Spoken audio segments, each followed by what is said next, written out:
Opposition leader Omar Ayub نے کہا کہ مذاکرات میں بڑا کلیئر بیانیہ آ چکا ہے۔ بانی P T I Shah Mahmood Qureshi اور تمام اسیران کو فوری رہا کیا جائے۔ بانی پی ٹی آئی کو غیر قانونی طور پر جیل میں رکھا ہوا ہے۔ آئین اور قانون کی بالادستی نہیں ہوگی تو یہی حساب چلے گا۔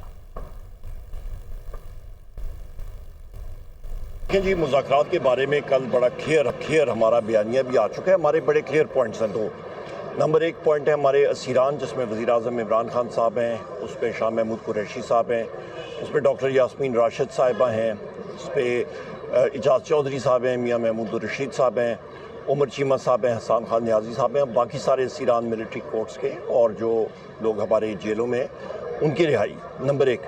نمبر دو، ہمارے دو کمیشنز ہیں، 9 مئی کے اور 26 نومبر کے۔ ان کمیشنز کے حوالے سے ہم نے وہاں پہ جو ٹیم ہے گورنمنٹ کی ان کو بتایا ہے، اور ہم نے یہ بھی کہا ہے کہ ہماری رسائی ہونی چاہیے وزیر اعظم عمران خان صاحب تک کہ ہم لوگ آرام سے ان کے ساتھ بات چیت کریں اور ان سے مزید ہدایات لیں۔ اور ان لوگوں نے ان کو غیر قانونی طور پہ رکھا ہوا ہے۔ شروع سے یہ کہہ رہے ہیں کہ آئین اور قانون کی جس وقت بالادستی نہیں ہوگی تو ملک میں یہی چلے گا حساب۔